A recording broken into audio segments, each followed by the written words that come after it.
Hey guys, okay, I got a good one for you that I haven't even allowed myself to fully wrap my brain around, because it all kind of came in at once. I have a beautiful friend, Susie, that can just really ask the right questions. So we had gone to an event the other night, and some stuff came up, and we were talking about the activity.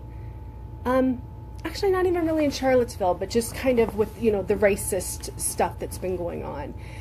And she basically said, these are not her exact words, but, we need to look at it differently. And what she was suggesting was that we actually try to understand what is going on with the racists.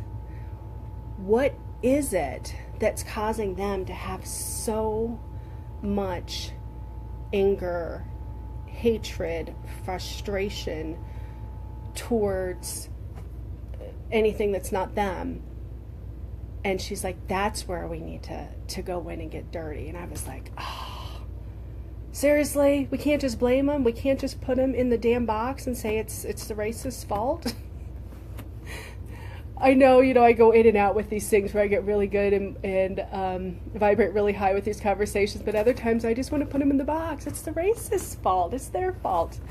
And she's actually suggesting that we sit in that with them, where we go, okay, what is it that's going on in their life that's causing them to want to feel this way, that's causing them to have so much fear or hurt or frustration?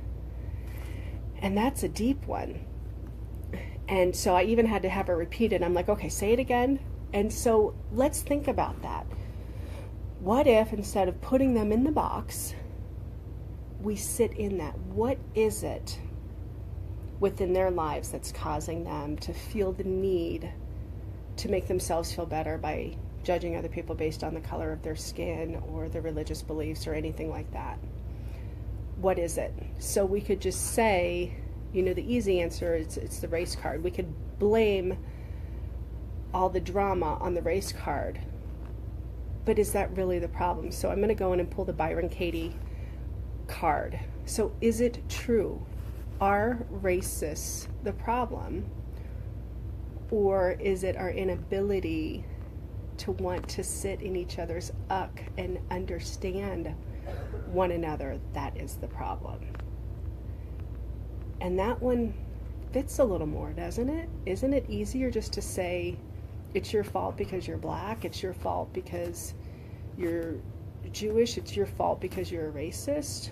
Or we could sit in it with one another and say, okay, what's really going on? I'm also in the middle of reading this book. I'm actually doing it Audible this time, but I did read it the first time. This was referred by a friend of mine. So Leadership in Self-Deception. This is probably all backwards for you guys. Getting out of the box. Love talking about that damn box.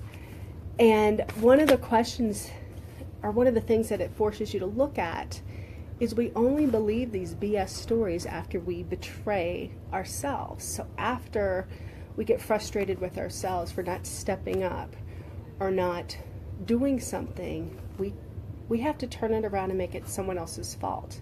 So I'm going to be dramatic. I made some bad choices as a young mother. I wasn't a young mother.